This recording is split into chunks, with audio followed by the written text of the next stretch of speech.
And welcome everybody to the Bangers and Classics podcast.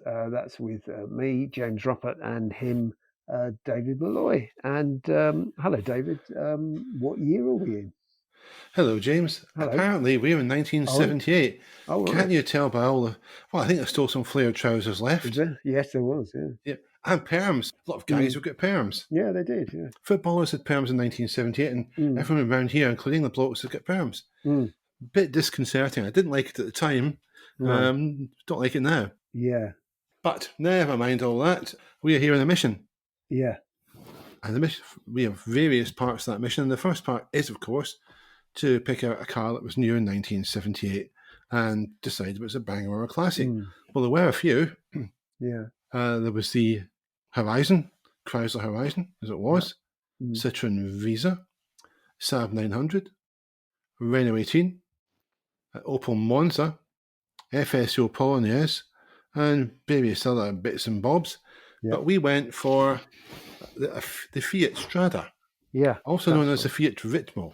Yeah. Now, Ritmo in Italian means rhythm, whereas Strada means road or street.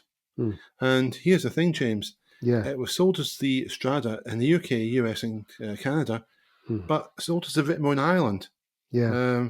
Where English is still a majority language in Ireland. Bit odd, that. Well, they could probably, I'll maybe trust them with a better pronunciation. I believe they just thought ours would be a bit coarse, and it wouldn't sound very well. Whereas Strada sounds okay, whereas Ritmo, I've got a Ritmo. You got a Ritmo, I think is quite... Oh, what? John got on you, Ritmo. There you go, that's it. Although according to my researches, it didn't go on sale in the UK until March 79. So there you go. But that's it came out. It came out in 1978. It did, didn't it? So I believe it was beaten to the Car of the Year, European Car of the Year by the Horizon. Right. Memories. If my research is right, which it probably isn't, but be that as it may, that's what we've got. Yeah. And when it came out in the UK, we mentioned this in the pod before, but there was a classic TV ad that Not 9 O'Clock News lampooned a couple of times over the years, and it was all about being designed by a computer and built by robots. Yeah. And also classical music, or to operatic music. It was from the Barber of Seville. It was Figaro's Aria. Yeah. And if you want to know the whole story about that, well, actually, I just told you the whole story. It's in one of the Ultimate Classic Car Quiz books. I think it's in the second, but I don't know if it's in one or two. But it's in there anyway. It's one of the questions. So I've just given you a head start. You'll get one right now. Yeah, right. Unless you forget. Yeah, definitely. You'll get one right. Produced, I think, in 3 series, James. Yes, something like that. I think it sort of looked progressively less interesting, like a lot of Fiats do. They start off looking really good, and then they get made quite boring by the end. So Renault's used to be the same. Renault's used to be the same. They design the character out of it. Yeah, exactly. So the first series came out, various engines, and there was a hot hatch version, James, which was a 105 TC. Yeah, which had a 1.6 litre double overhead camshaft carburetted engine. And it was a nice little hot hatch. Not the fastest thing on the planet, but pretty good fun. And then they brought out Series 2, which was the following year, which I believe is a little bit lighter, and various changes. I think the spare tyre was moved from bonnet to boot. The fuel tank was relocated, different suspension mounts and what have you, and so on and so forth. But it also led to the introduction of a more powerful hot hatch version, which came along, I think, in 83, which was the 130 TC with 128 bhp. The 130 refers to the power output in PS, but we don't work in PS, do we? I don't think we do, no. Nah, I don't anyway. I don't understand it. No. Well, not even there was an obvious pun, but no. Anyway, carburetors again. To me, that's one of the better hot hatches of the period. It's quirky, it's quick, it's got brio. I like it. And then, of course, the final series of the Strada, a very mild facelift in 1985. And there was a cabrio version came along at some point. But there was also a hatchback version called the Regatta. And then I think they brought along the Regatta Weekend, which was, of course, a an estate version. Yep. So there was quite a lot. I am told that production of certainly of the hatch version extended to just under 1.8 million examples Yeah. before it was replaced by the Tipo in 1988. Hmm. And yeah, I have to say I rather liked it. Of all of them, the first version to me looks the best. It's the most individualistic. It's quirky. It's stylish. Yeah, absolutely, I like it. Other two are okay. They're not disaster, but they're not quite as nice. But yeah, that's my view on it, James. Anyway, what about you? Yeah, no, they're great. Right, we'll move swiftly on then. Thanks for the contribution, Mr. Muppet. That's fantastic. I just like all the design features of the other one. I like the wheels. I like the offset grills at the front. I like the door catches. I don't know whether I'd like to have owned one though.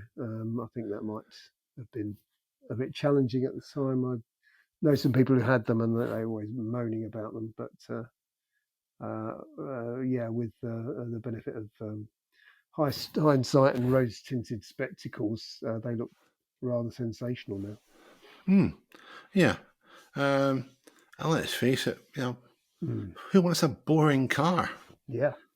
So it's Fiat Strada, Fiat Ritmo wasn't a boring car, and therefore it's a classic. It's my vote. Yeah, I think it is. Yeah. Well, Yeah, there we go. So that's it. Well done, Fiat. well, that was easy, wasn't it? Yeah, if only they produced cars like that nowadays, eh?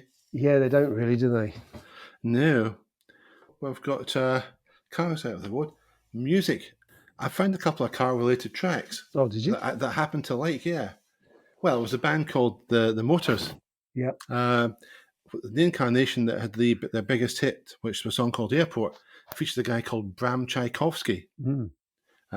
who later on had his own band and had, I believe, a minor hit in America. But yeah, Airport was actually quite a good song. I think I had that as a kid. Pretty sure I did have that in vinyl. And then, of course, you had Skids. Stuart Adamson, Richard Jobson, and various other people through the years. But in 1978, they produced one of their greatest songs, which was The Saints Are Coming, which many years later was covered by U2 and Green Day. And not covered as well as the original. But apparently it was for a good cause, so I'll forgive them that. Bit of car-related info there. Yeah. We also had Grease that year. All I was just say is yuck, I'm not interested in that. Utter nonsense. But hey, if you like, there's cars in it, I suppose. If you like that There were kind of, cars in it. Yeah. yeah, but still, it's garbage. Not for me. There you go. You had the Jam. Nothing to do with cars, I'm afraid, because it was Down in the Tube Station at Midnight was one of their greatest songs that came out that year. And a chap who was very much into cars, and I believe raced them at one point in his later life, was a leader of a band who had one of their great songs out that year as well, Sultans of Swing by Dire Straits. And Martin Knopfler, I think, went into classic motor racing for a time. Yeah. If memory serves me right, yeah. He was, of course, a much better guitarist and racing driver. Let's be honest. But I have to got one more for you, James. This is going to be your favourite of all the ones I've mentioned. Oh, okay. Oh, to be mate. And there's a very obvious reason why it's going to be your favourite. All right. Right, it's an album. Can you tell me the album and who it's by? Right. It's going to be one of your favourites from 1978 for a very obvious reason. Kate Bush? No. Hadn't thought of that one, I have to admit. Good, but, no. I don't know. Parallel Lines by Blondie. Oh, Parallel Lines by Blondie. Oh, right, that's right, absolutely. Yeah, you would have liked that for the same reason you'd have liked the Kate Bush one. Well, most likely, yeah. I did see Debbie Harry the other week, but it was a pretend Debbie Harry. Right. What was the name of the band? Oh, I can't remember what. Oh, they're called Blonded. So actually, it's if you read it, it's like blonde-eyed. That's how it's spelled. But I think it's meant to be blonded. But. Well, I saw Blondie tribute band some years ago now on a sort of Christmas package, as it were, of cover bands or tribute bands. This was Dirty Harry. All right, that's quite a good name, actually. I think they were okay. The girl looked a little bit like Debbie Harry. Yeah. Possibly maybe a slightly better singer than Debbie Harry, who really wasn't much of a singer. No, that's right. Yeah. Not live anyway. No. Obviously, they can do a lot in the studio. Anyhow, that's the first part of this week's podcast done. I think we should take a break and come back with some more nonsense. This is Bangers and Classics, the podcast featuring a couple of time travellers, one of whom, James Ruppert, uses the space-time continuum to ensure that he can always get cheap fuel for his cars. And we are back.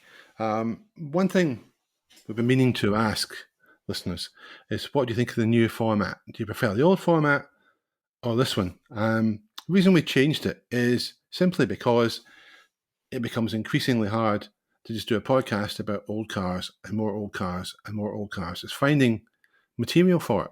It's a finite number of them. We don't tend to go to a lot of classic car shows to give you reports and those, and they're not really worth much without pictures anyway. And this is a picture-free podcast. We could change it, I suppose, but that'd be too much for it, wouldn't it, James? Well, it may be. I don't know whether, if we use cameras, whether they could stand the sight of us, really, two very old men droning You speak for about yourself. cars. You speak for yourself. Okay. It's very old men. I'm Benjamin Button. I'm getting younger. Well, I've got to tell myself that anyway. Anyway, if you want to come back to us and tell us which format you prefer, or if you'd rather we just got off the air completely, you can tell us that too. That'll probably be the favourite, James. That'll be the winner. Yeah. Get off. Yeah. What do you think of the show so far? Rubbish. There you go. That's it. So, anyway, 1978 television, there were some new TV programmes, James. Oh, was there? There was some car links to some of them. Oh, right. That year saw the final episode of The Sweeney. Oh, really? Yeah. And let's just remind ourselves that it was a console, not a Granada that they had. Absolutely. Everybody knows that, don't they? Well, they don't. That's the problem. Don't they? Oh. No. But no cars I can recall in this one, but a very, very funny program. And there were some great clips on YouTube with Soap, the US TV comedy sitcom, ran for several years. It was a parody of a soap opera. Yeah. And very, very funny. Some great actors, including Billy Crystal. It was in it. And the guy who played Bert, Richard Mulligan, I thought was just absolutely sublime. The episode where he gets kidnapped by aliens was... I still watch quite frequently, actually, if I'm honest. He was brilliant in that. We also had The Return of the Saint with Ian Ogilvy taking over from Roger Moore. And we had Jaguar XJS in that. And one of the classic car quiz books I've written, it tells you a bit about that. I can't remember which one it is, because I'm not bothered researching it, but there is a bit about the XJSs used in The Return of the Saint. It's not a vast amount of information offered by me, but it gives you a little bit of an insight. No, well, that's right. I think, as we've mentioned before, if you like British Leyland cars of that period, it's an absolute product placement fest of all vehicles made by British Leyland at the time. And that even includes the Innocenti Mini. When they set them in Italy, there was actually several times they casually push a Innocenti into shot. So they're worth watching from that point of view. Yeah, I might have to actually go back and watch it and see if there's an Innocenti Regent somewhere now. There may well be, I don't know. That would be a sight to behold. I mean, assuming that they could find one that was actually working, if the build quality was the same as the Allegro. Yeah. But there, I mean, the Italians might have been mortified. No, you can't show that. This does not represent our country. No, get it off the screen. We also had the Kenny Everett video show. Kenny Everett was a bit of a genius, I would say. Completely mad, but sometimes a bit hit and miss. But when he got it right, he was very, very funny indeed, old Kenny. And then there was Rumple of the Bailey started, a program close to my heart because I got a legal profession before I became Rumpled of the Bailey. Yeah, that was a joke, by the way. But was it? Oh, okay. Yeah, I have to tell these things to James. Yeah, I said, got a traffic light system set up down in Norfolkshire. Yeah, reads, this is a joke. That's what I need. Yeah, that's it. Yeah, probably. And I believe Top Gear went from being a regional program to a BBC network program that year, the very first incarnation of it. Never liked the theme tune. Can't remember what it's called now. Never liked it. Never really was a big fan of Top Gear over the years. In any of the incarnations. I did watch it sometimes, but just, I don't know, just something about it. What was the one they had on, it used to be Granada on ITV. Was it Wheels was called, James? Wheelbase. There was one called Wheelbase. Yeah. One with Tony Bastable. Tony Bastable, yeah, that was Wheelbase, yeah. I actually quite liked it. It was very factual. Yeah. Yeah. Did what it said on the tin. There's a car. I'll drive it a bit, tell you a bit about it. Here's my views. And buggers off. Great.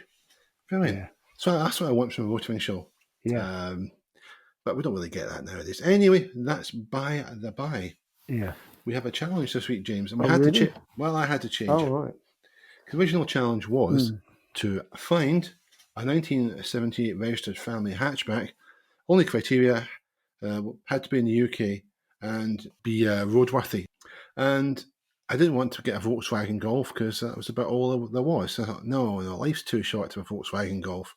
It takes me back to the days when a friend's mum, she had two Volkswagen Golfs because his dad, who had passed away, also the one she kept it. And she used to take us out to swimming pool and stuff, which I was very grateful for. But I just thought the car was a bit boring. But I was grateful for the lift, etc., and all the rest of it. The company with my friends just didn't like the car much. So I had to go and find something else, James. I had to say, well, let's just change it to a family car from 1978. I think I got a good one. But I want to hear what you got first, because I think you went for a hatchback, didn't you?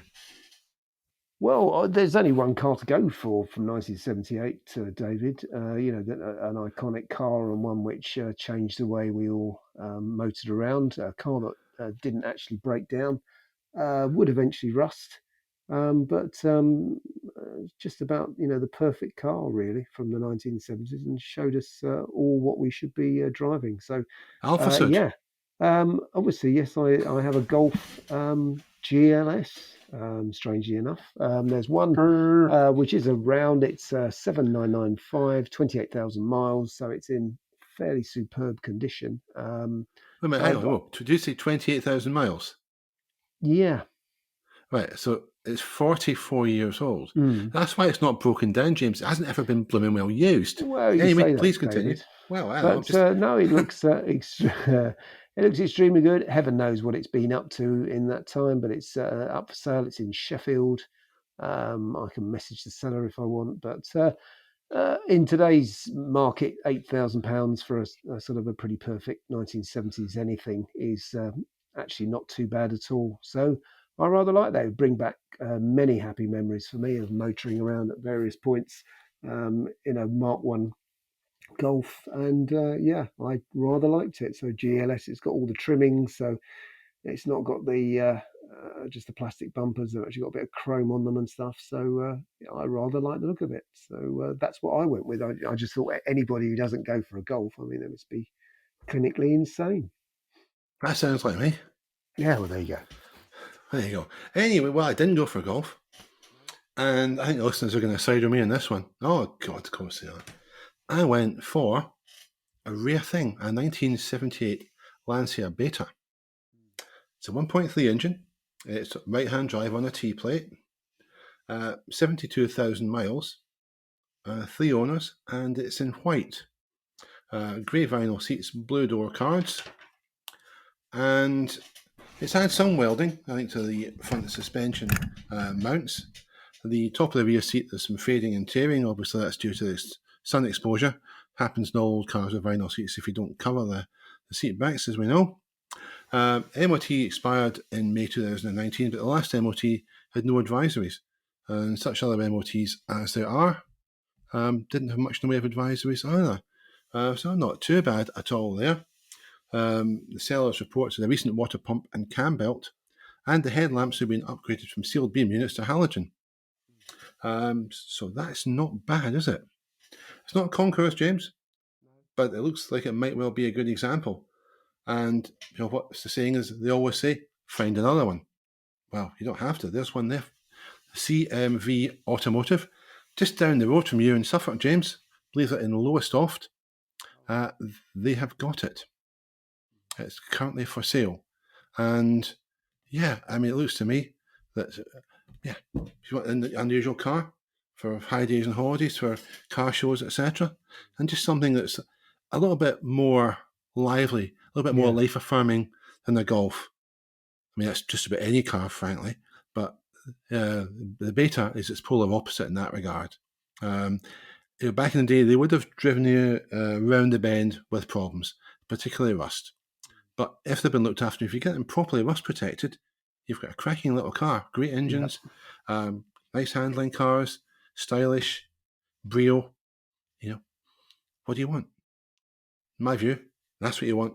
£7,995, and it could be yours. So there you go. Take your pick, listeners. Do you think James and his Volkswagen? Sorry, I'm falling asleep saying it.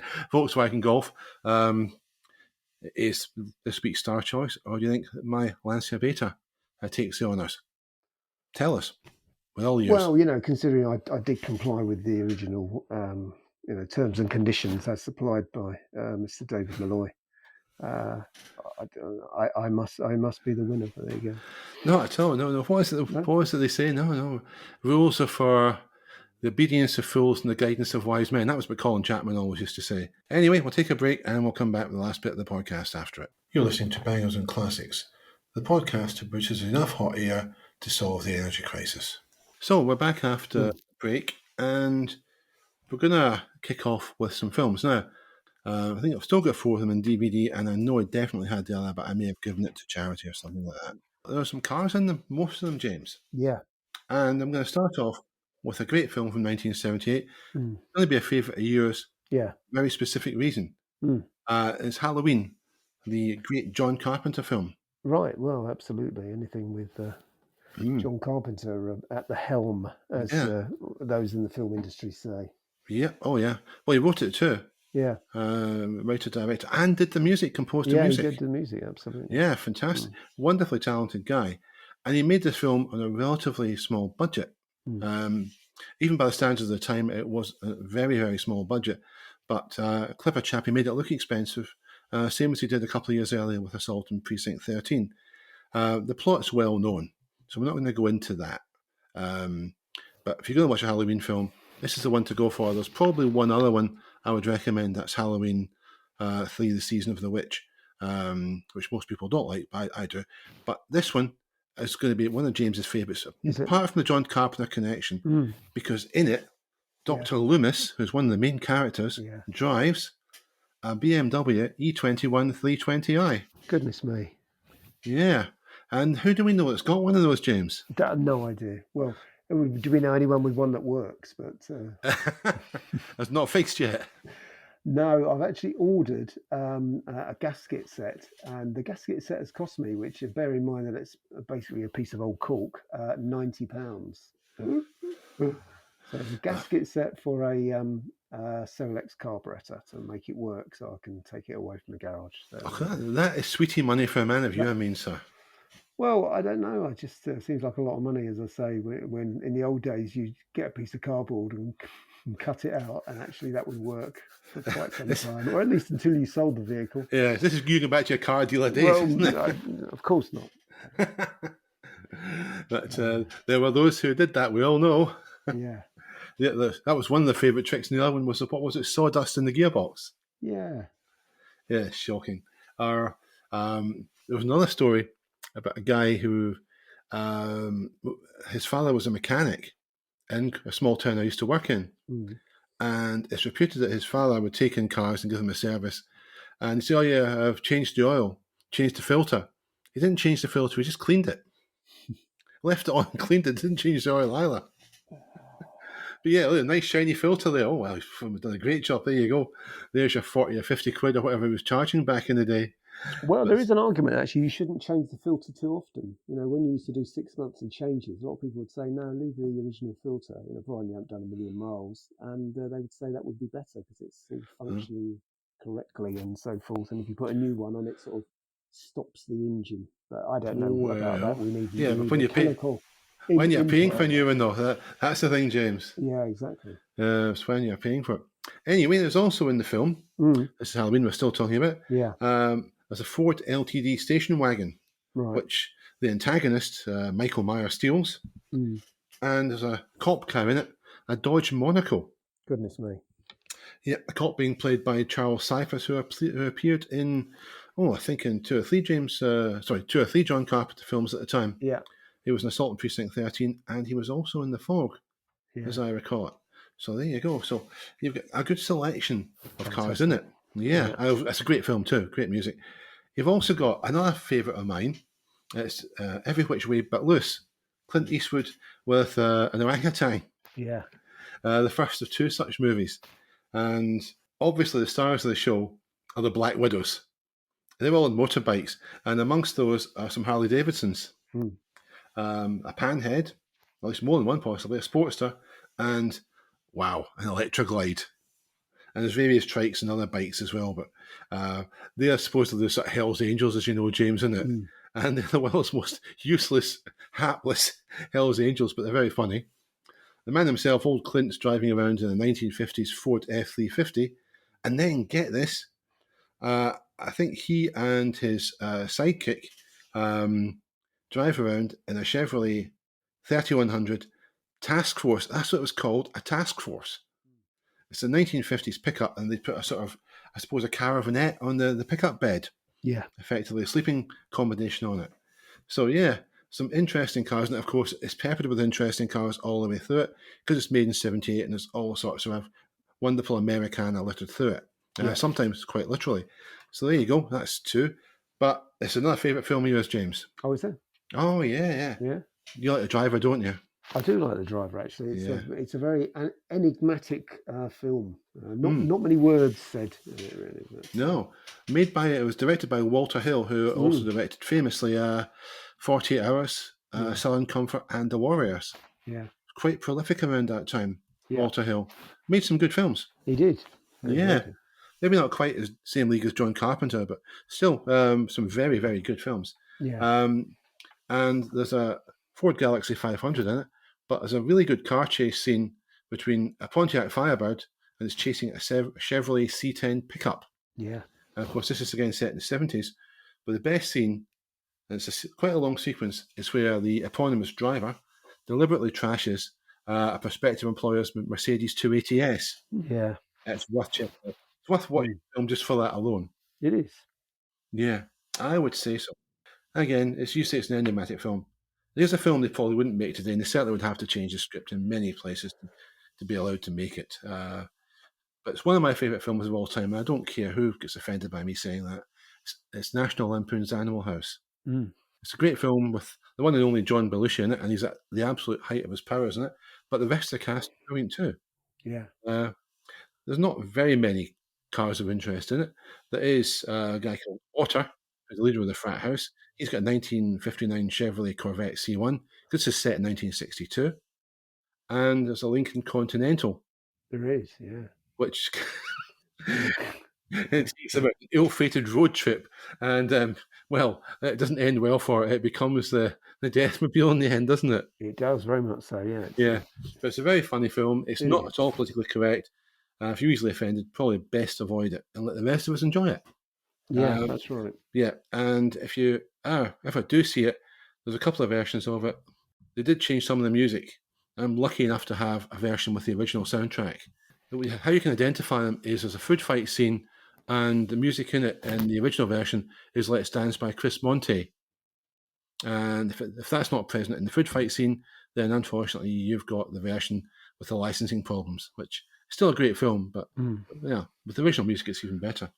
Then my final pick of films, and this is one, there's no real cars stand out in it. It's a film about surfing and growing up. And it's a film called Big Wednesday. Hugely unpopular with critics, but what the heck do they know? It's a wonderful film. It's got some great sequences in it. And the part where they go to try and dodge the draft of Vietnam is pricelessly funny in places. But it's set between, I think, 1962 and 1974. So you've got lots of cars over those years from the late 50s, obviously, appearing in the 60s, right through to the 70s. It's got one of the funniest lines in any film I've ever seen. I won't say what it is. Watch the film, find out for yourself, and see if you agree with me. But it's a great film. You seen it, James? I have, yeah, a long time ago, but yeah, it is a very good film. Yeah. Yes. And the only other film I had written down, which I think it's correct, is Sweeney 2. I know we've mentioned Sweeney TV, but I think that was at this. You can go to the cinemas and see Sweeney 2. I've got it. Yeah. Yeah, that's a very good film. I thought. Yeah. They made. Yeah, obviously they made two Sweeney films. They're both good. Yeah. They are. Yeah. Yeah. But again, they were well written, and you've got a great cast. Yeah. And that is basically what you need. You've got a really good plot, good dialogue, well drawn characters, and you've got a fine cast to play them. That's it. Well, that's right. Entertainment's guaranteed. Yeah. You don't need loads of CGI special effects for a massive budget. Well, you don't, but I mean, sometimes you might need a film like Star Crash. I don't know if you've ever come across that, David, which doesn't involve any cars at all, but space. And Caroline Munro's in it. I think it's one of those Italiano cash-in jobs where it was cut into various ways for various markets. But I don't think I've ever really seen it all, but I've seen bits of it. You just But watched the bits with Caroline in it, admit it. I only watched the bits with Caroline in it, obviously for professional reasons, Yeah. as a fan, and that's it. But if anybody's got a copy of that they want to send to me, they can do. So if they made a film with Kate Bush, Deborah Harry, and Mm. Caroline Munro in it, do you think that would be a winner with you? Most likely, Oh, most no, sorry. likely, it catered to all my needs. Well, not you're going to go any further with that one, No, folks. certainly Anyway, not. James, you had a couple of factoids for 1978, I believe. Well, the only other thing, yeah, if we're keeping it to cars, We can. it was the debut actually of the Motor Show, which went to the National Exhibition Centre Oh, I was in there. Birmingham. I You were was there. there. You were at the NEC. I was Goodness me. yeah, the first NEC motor show. Mm, Parents took me down. I was just a little boy, yeah. and yeah, I can remember going around it. Yeah, No, all right. No, because as they say, actually, the point made in I'm reading, and I would recommend this to you. I don't know whether you can still get it. Cars in the UK, Volume 2, 71 to 95. Graham Robson. It details every year, which is very useful looking. But he's just saying, yeah, compared with the uh, terrible problems at parking anywhere near Earl's Court, you really didn't have that problem with the NEC, which was basically a big shed in a car park. mm. On the busiest day, there was 120,000 people there, Yeah. What it was, and I almost a remember it being very. million. Yeah, a million Mm. included. It says a million, and David Malloy attended in all. Yeah, yeah. So there you go. Well, It set I had to records. be sneaked in even then. Even as a Yeah. kid, they'd sneak me in. The organisers would never let me near it. But Mm. yeah, I remember it being very, very busy. I seem to remember parking was a bit of a problem because so many Yeah, attended. that's right. Uh, and not as Yeah. much of a problem as it would have been in London. Obviously, you had Earl's Court, the late lamented Earl's Court. It was, Mm. which sadly it's been demolished a few years ago. I quite liked Earl's Court, James. I have Yeah, to I say. like Earl's Court. Yeah, Absolutely. Mm. but NEC, it's good in the sense that it's a little bit further north, and it gives people who live, Yeah. beyond the Southern Belt, it makes it easier for us to go and see things. Mm. Still a heck of a Yeah. long journey. Yeah. It's talking about But five-hour drive. well, that's right. I don't know if you remember the Ford stand at all, David. No, I can remember going to the Chrysler stand No. Well. because my dad had ordered a New Horizon. It just Mm. came out. All right. And yeah, so we wandered around there, see if there was any, because we didn't know what the colour would look like when it, in the metal. Yeah. Because it was a brand new car, it was a new colour. Mm. So we mooched around the stand. I think we did see one actually in that colour. Don't remember the Ford stand though. No, well, quite right too. That's obviously a trick question because actually it had no cars on it at all because they're in the middle of an 8-week strike. So there you Ah, go. So it was a completely blank stand. right. But you see, the point you just made there about looking at cars because you're going to go and buy them, I think is completely missed by most people. A lot of people moan about, what's the point of them? But actually, people in the old days, they did use it. It was used as something where you actually went to see the cars that Hmm. were coming, and you'd think, yeah, I might buy that next year, or your dad might, your granddad might, or something. Well, It did have a very real purpose, the motor show, and mm, it's sad that it's gone. yeah. Well, you could go and sit in a variety of Mm, cars. Especially if you're thinking of buying one, yeah, how does this compare for room? yeah. How does this compare for boot size? You get a direct and immediate comparison, Mm, which you're never going to get in the internet. I mean, anyone that thinks otherwise is no. deluding themselves. Well, they do, but the Bangers and Classics Motor Show, which we're proud to announce today, will be offering that facility. So we'll have lots of rubbish that you can sit in. Yeah, Yeah, I'm sure we will. Yes. yeah. But also 1978, people. The final thing is there was technology around in 1978. You could get a car with ABS. You'd have to pay a lot of money for it, but and it was a Mercedes-Benz Mm. 450 SEL, the first one, and then after that, BMW put it on the 7 Series. But that was 1978, so that goes way, way back to the old Yeah. days This is when mechanical ABS, of course, not it would have been. electronic. Yes, Yeah, absolutely. yeah, it was mechanical. Yeah, there was a technology not even a couple of years older than that, and that'll go back Mm, to about 74 or 5. yeah. Mercedes originally, I'm not sure when they first brought it here, We put it in a production car, but I think it was a little bit before 78, James. I could be wrong. Oh no, Just well, yeah. I mean, you had the I can't remember the name of it now, but what you had on Jensen oh FFs, yeah, of course, yeah. that was the proper Mm. mechanical, which came from aircraft, of course. That was what they called it, the Dunlop Maxaret system. That's Maxaret. That's the Yeah, one. Mm, yeah, which also was 4-wheel drive, the FF. yeah. Now that was a car. Mm. Yeah, lovely car. Unfortunately, too expensive and rusted like crazy. And of course, in these times, you couldn't afford to to feed one with fuel. No. But there we go. Yeah. Anyway, leaves us one question for this week's pod. The year itself, James, banger or classic? Well, it's a classic, David. It's a year I remember very well. I went to work that year, so it means something to me. And yeah, I like all the seventies. Really, it's hard to think of a seventies year that isn't a classic. So for Yeah, me personally, it's classic, and it should be for you. If you went to the motor show, you know, you're part of history. yeah, I nearly get killed that year. Did you? Yeah, Yeah, I went that's to a get bit. went to Mm, get my tonsils out in the yeah. hospital, and all the stitches came undone, Mm, and I nearly hemorrhaged to death. As it turned out, they eventually took me back into theatre and yeah. had to give me a blood transfusion, Goodness me. which led me to find out I've got a very rare blood group, Mm, which interesting stuff to know. Yeah, that was the sort of main dampener in the year. It was quite a big, potentially a very big dampener in the year, but we got through it. I got through it. The rest of it was good. Yeah, some great films. Appreciated obviously much more now mm, than I would have done as a kid back in the day. But and also the music. Some of the music I probably wouldn't have liked when I was a kid. I wasn't really a big fan of Skids or whatever. But as I got older, I thought, oh, this is really good. mm, So yeah, definitely a classic. In retrospect, James, for me, mm, yeah, no question, it's a classic. yeah. And that's it. I think we've All done right. 1978. I think it's time for you to go and fire up the yearometer that you've built at Yeah. great expense, at no small amount of risk to Oh, yourself. it's a very dangerous procedure, David. Yeah, absolutely, Absolutely. absolutely, yeah. Mm, That's it.